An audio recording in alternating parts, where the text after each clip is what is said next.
Bonjour à tous, je suis ravie de vous retrouver pour cette vidéo de guidance des énergies de la nouvelle lune qui aura lieu ce dimanche 18 juin.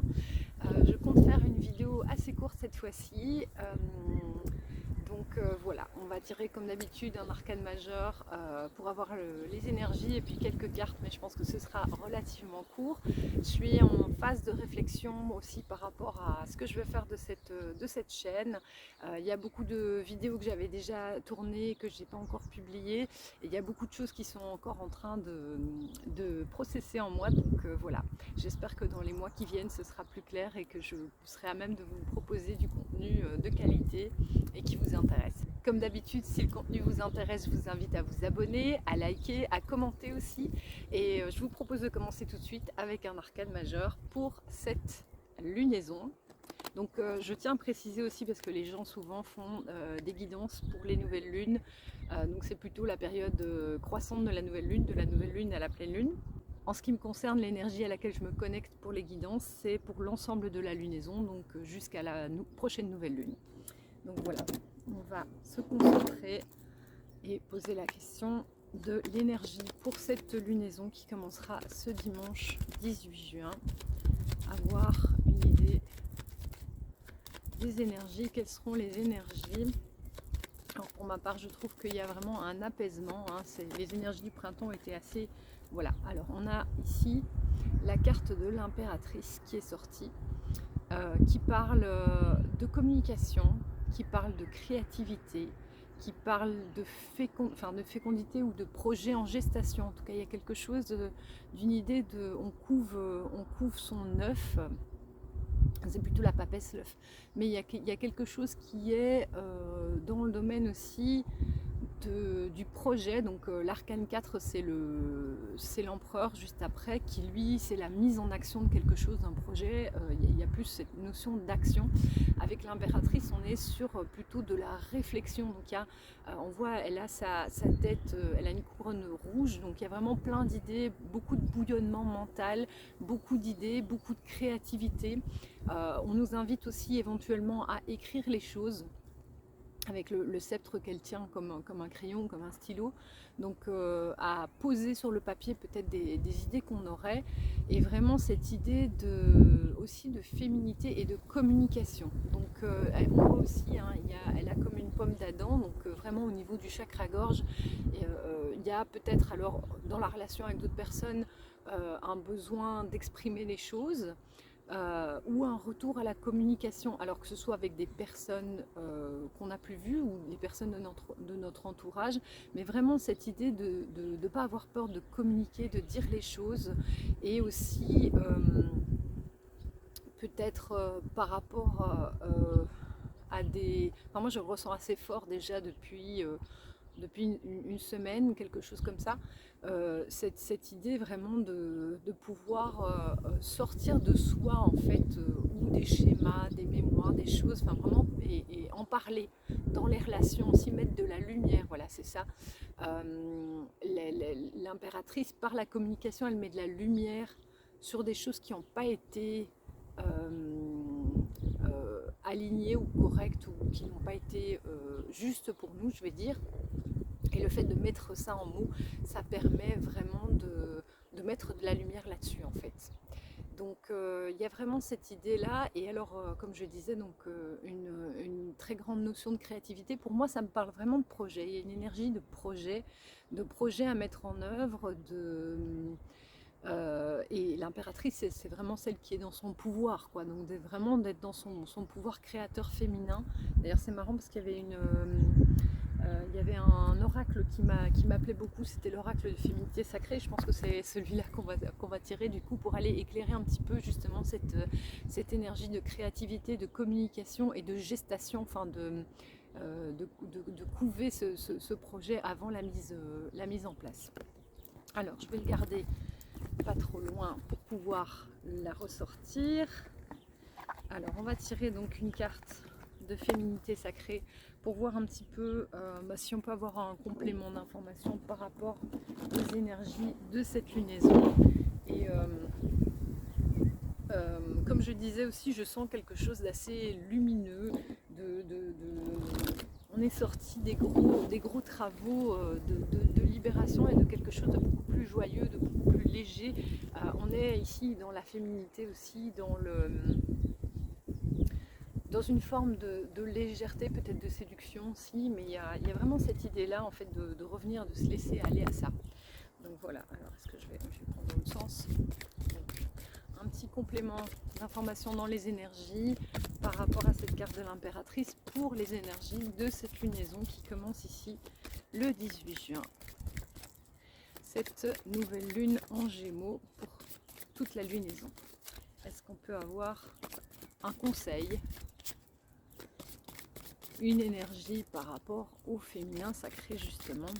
Et ça me fait penser d'ailleurs, ça fait déjà plusieurs temps qu'on m'en parle, mais cette carte de l'impératrice qui compose d'ailleurs le premier étage du couple intérieur avec l'empereur justement, et donc je pense qu'on me pousse aussi à venir vous en parler de manière plus détaillée. C'est quelque chose que j'avais canalisé au mois de février si je me rappelle bien. Voilà. Alors il y a celle-ci, ah ben justement, on parle de communication et c'est la carte les paroles de la déesse. Exprimez-vous librement, dites votre vérité. Donc bon, on est en plein dans la carte de la communication avec l'impératrice. Donc il y a cette couleur bleue en plus sur la carte qui est vraiment la couleur du chakra-gorge, qui est la couleur de l'expression. Et on a vraiment, ouais, ça me fait marrant, ça me fait penser justement, on a comme une jeune indienne et une plus âgée, comme cette idée, ça me fait penser à la roue de médecine et aux différentes phases du cycle féminin et des étapes de vie aussi, de la jeune fille à la sorcière en fait. Et peut-être aussi qu'il est temps d'assumer notre sorcière intérieure. Voilà, je vous dis ce qui vient, mais de passer justement de cette image de la femme dans le monde d'aujourd'hui où une femme doit être jeune, doit être fraîche, doit être belle, doit être mince. Bon, il y a quand même beaucoup qui est porté sur le, comment dire, sur l'apparence et de vraiment pouvoir assumer pleinement. C'est d'ailleurs ça, hein, ah non, c'est marrant, je voyais la déesse comme quelque chose d'intérieur. Je pensais qu'il y avait le mot intérieur, mais non. Donc les paroles de la déesse, c'est vraiment retourner dans notre intériorité et exprimer cette sagesse intérieure. C'est ça que je ressens avec cette carte et qui est liée aussi à la roue de médecine où la roue de médecine et les 4 phases du cycle féminin qui sont liées aussi aux phases de la lune, que ce soit de la nouvelle lune à la pleine lune en passant par les croissants. Donc ces 4 stades du cycle féminin aussi, et avec chaque fois leurs énergies propres et leurs capacités, leurs dons, et de vraiment aller assumer ça pleinement en fait. Hein, donc on avait ici cette carte de l'impératrice et de cette féminité pleinement assumée en fait. Et je disais, c'est une femme de pouvoir. Et donc on le retrouve ici avec oui, c'est la femme sage indienne. Hein. Il y a vraiment cette idée-là. Il y a cette notion aussi de parler, d'exprimer notre vérité. Je vous disais, on voyait de la plus jeune à la plus âgée au niveau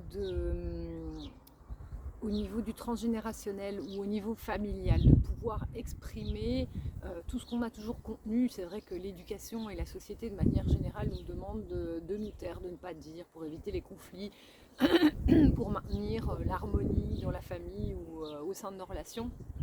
Et donc il y a vraiment cette invitation à exprimer de manière juste et alignée ce qui n'est pas ok pour nous et comment on se sent et quels sont nos besoins. Donc ça c'est vraiment quelque chose d'assez fort. Et ce que je voyais ici, il y a une notion, je vous parlais de la roue de médecine, il y a vraiment une notion de chamanisme là-dedans aussi, la reliance à la nature, à notre nature profonde en fait. et à la nature autour de nous par rapport à ça. En tout cas, il y a vraiment cette invitation au chamanisme dans le sens de la reliance à la nature, à notre nature et à tout ce qui est autour de nous, parce que c'est ça en fait, quand on se met en reliance avec notre intériorité et avec la nature, on se sent relié au grand tout et à tout ce qui est autour de nous, que ce soit la nature, les autres, les gens dans notre entourage, nos relations, la terre, enfin voilà, tout, nous sommes tous un. Et donc il y a aussi cette invitation-là. Alors je vous propose de continuer ce tirage avec une carte de l'oracle du peuple animal. J'avais assez envie de tirer l'énergie d'un animal par rapport toujours à cette lunaison-ci.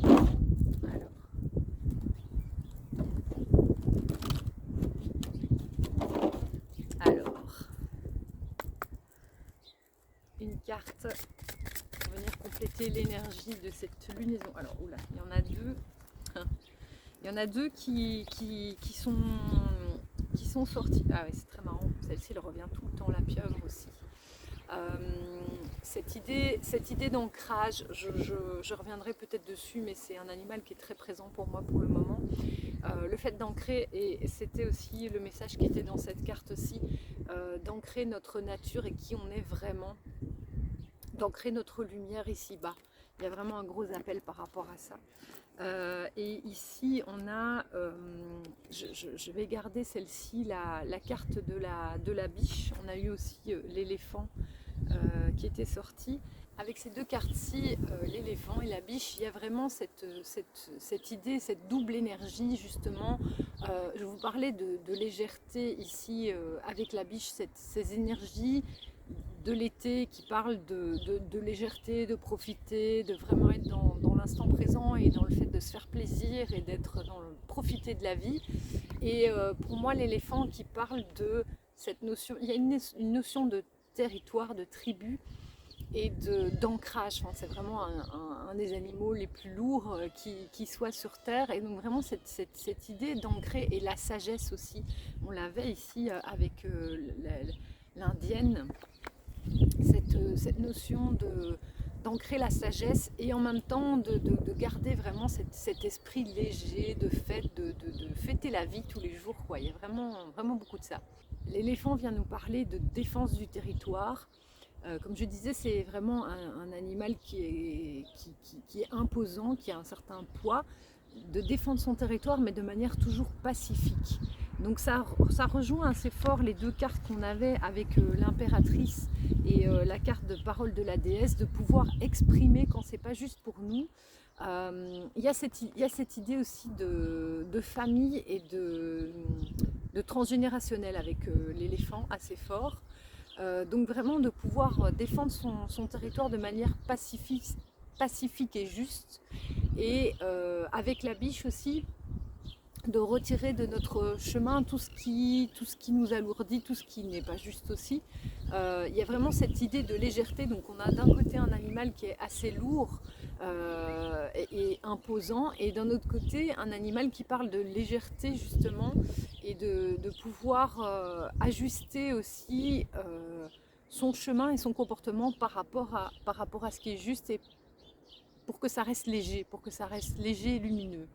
Donc il y a vraiment cet appel-là qui est assez présent. Alors je vous propose de terminer peut-être ce tirage, enfin terminer avant d'avoir une petite carte conseil pour clôturer, mais par une petite carte mission de vie pour voir. On avait quand même cette idée aussi avec l'impératrice de projet en gestation, de voir un petit peu, avoir simplement une carte d'énergie, de conseil au niveau professionnel et mission de vie, j'ai envie de dire. Je ferai probablement un tirage séparé prochainement. je ne promets plus par rapport aux lunaisons, mais en tout cas j'ai envie de faire un petit peu ça pour avoir un tirage à 3 choix, par exemple par rapport à la mission de vie ou professionnel. Donc pour cette nouvelle lune, l'énergie de cette lunaison à voir,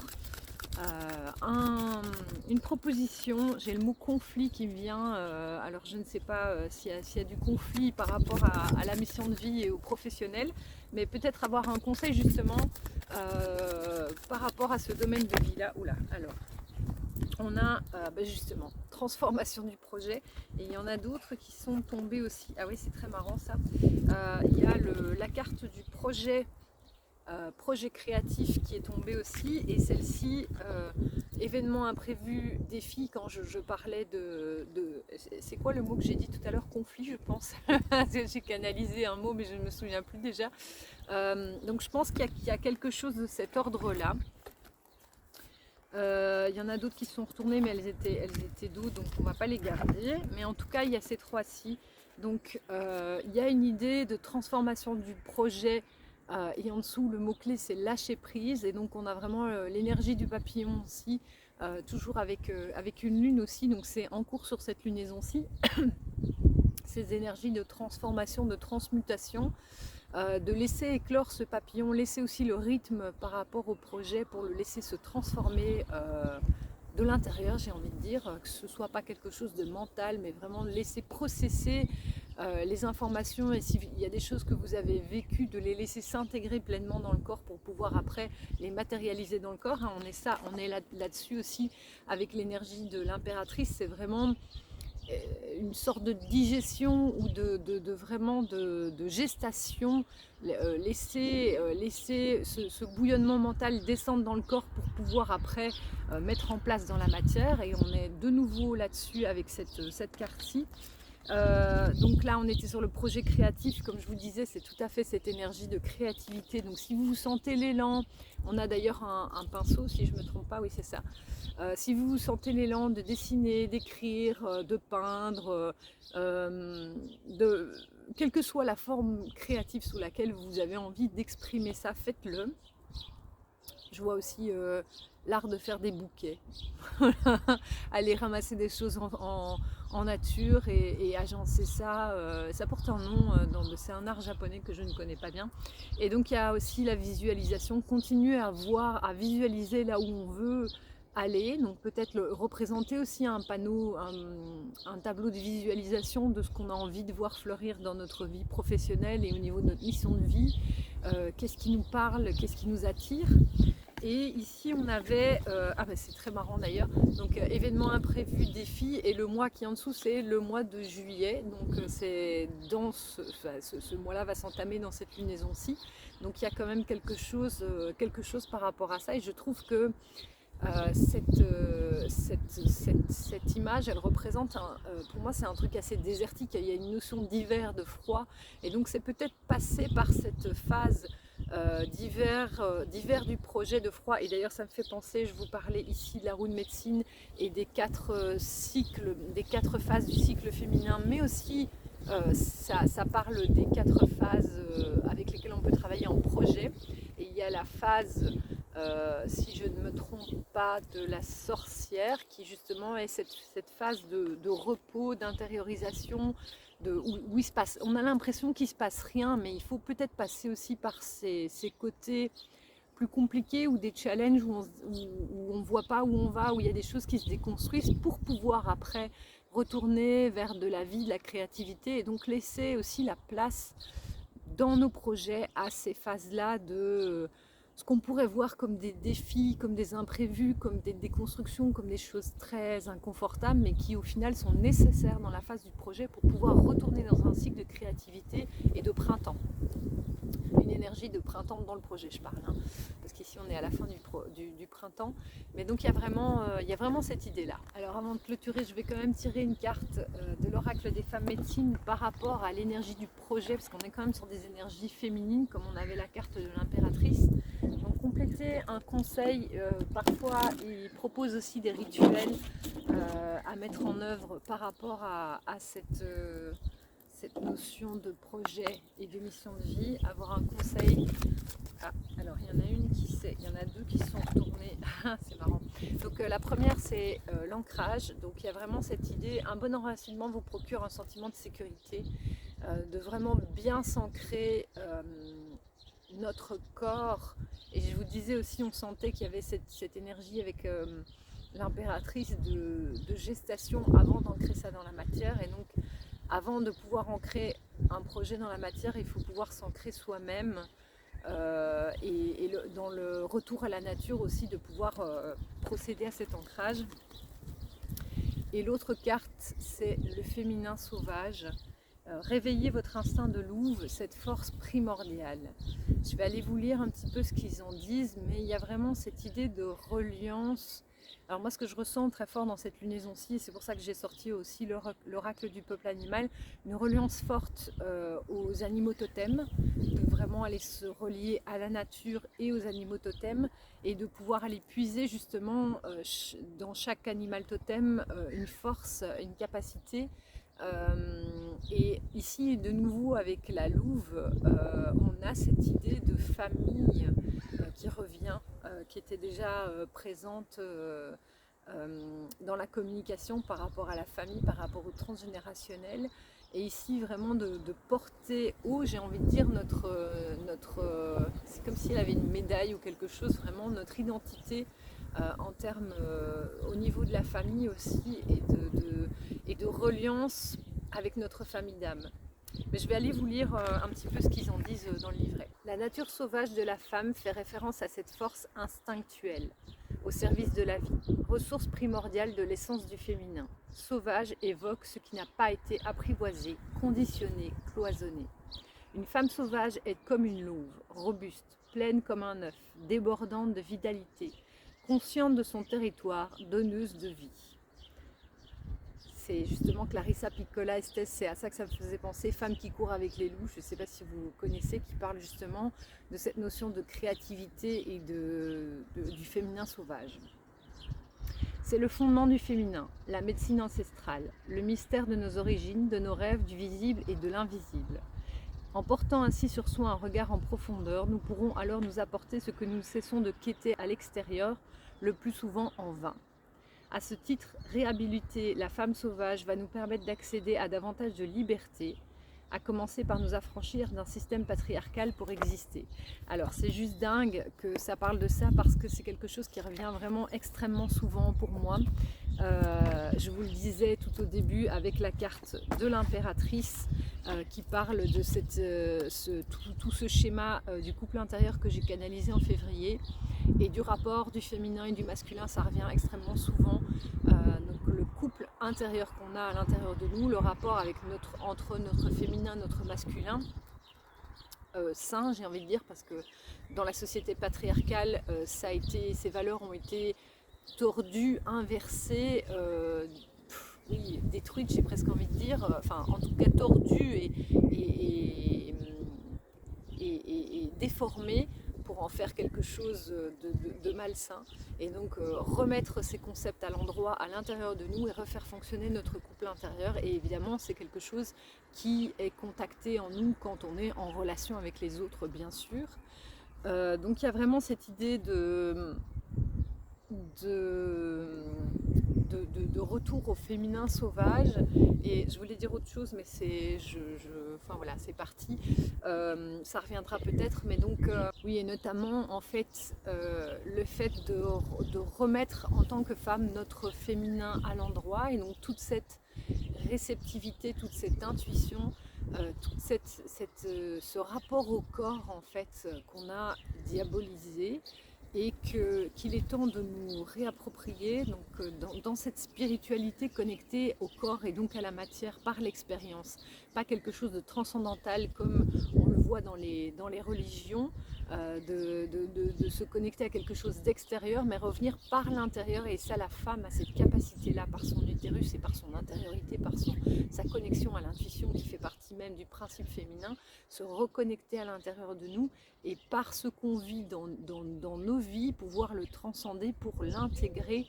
Et c'est ça la voie spirituelle au final, vraiment revenir à cette intériorité et ce côté sacré de la nature et de nos corps. Je vais vous lire aussi le rituel qui s'appelle le rituel de la loba, celle qui réside dans votre ventre, justement, on en parle, au plus près de vos ovaires. Prenez votre tambour, déposez une goutte d'huile essentielle de vétiver au creux de votre poignet. Laissez venir un lieu de grande nature, ouvrez grand vos sens. Appelez les 4 éléments. C'est marrant parce que je vous parlais tout à l'heure de la roue de médecine qui invoque justement ces 4 éléments. L'air, la terre, le feu, l'eau. Vous et la terre-mère ne faites qu'une. Laissez monter la lune dans la nuit naissante de votre vision, puis appelez la Loba, la Baba Yaga, notre part sauvage. Dansez, chantez, demandez-lui un message. De quoi avez-vous besoin? Quelle médecine a-t-elle pour vous? Recevez, accueillez, puis déposez votre tambour au sol et remerciez-la. Notez les messages dans votre carnet. C'est marrant parce que quand on parle de Baba Yaga, c'est ce que je voyais aussi sur cette carte-ci. Et donc il y a vraiment cette connexion assez forte au féminin sacré, à la terre. Ici on parle d'un rituel avec le tambour. Et en tout cas, si vous n'avez pas de tambour, de pouvoir vous relier et invoquer ces esprits du féminin sacré pour venir pouvoir recevoir ces messages. Donc voilà, ce sont des très beaux messages en tout cas. Et je vous propose de terminer cette guidance avec un petit message. Qu'est-ce que je vais choisir comme oracle? Je pense qu'on va prendre l'oracle des messages de ton âme pour avoir, c'est marrant, celle qui était restée dans le fond. On a déjà la carte contemplée qui parle pour moi vraiment de connexion à la nature. Comme suspendue dans le temps, une pause intérieure tournée vers l'extérieur.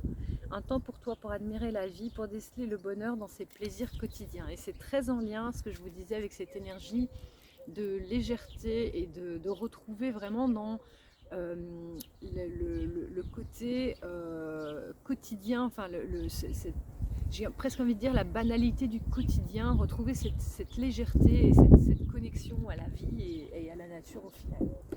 Alors, qu'est-ce que je suis en train de faire? J'ai retourné mes cartes. Donc, un dernier petit message conseil pour cette lunaison qui pourra nous guider dans cette lunaison. C'est parti. Alors, celle qui me restait dans... Voilà, ça restera le mot de la fin, je pense, c'est la carte contemplée. Il n'y a rien à faire, hein, quand elles sortent, c'est jamais par hasard. Donc vraiment être dans cette idée de contemplation, revenir à l'intérieur de soi. Je vois aussi ici vraiment ce centrage, tout en étant en connexion avec l'extérieur, mais vraiment rester dans son centre et pouvoir contempler l'extérieur et être dans cette... Il y a un peu une énergie un peu d'extase ou vraiment de se dire je suis pleinement connectée à moi à l'intérieur et donc connectée à l'extérieur et d'admirer la nature, la vie, ce qu'il y a autour de nous et de vraiment être dans cette énergie de lumière, d'adoration de la nature, de la vie. C'est vraiment un très beau message. Voilà, je vous remercie de m'avoir suivi jusqu'ici. Je vous avais dit que ce serait relativement court et c'est plus ou moins le cas. N'hésitez pas à me laisser des commentaires en dessous pour dire si voilà, il y a des vidéos que vous avez envie de voir, des tirages en particulier. Je vous souhaite en tout cas une excellente lunaison et je vous dis à très bientôt pour d'autres vidéos. Merci beaucoup, bye bye.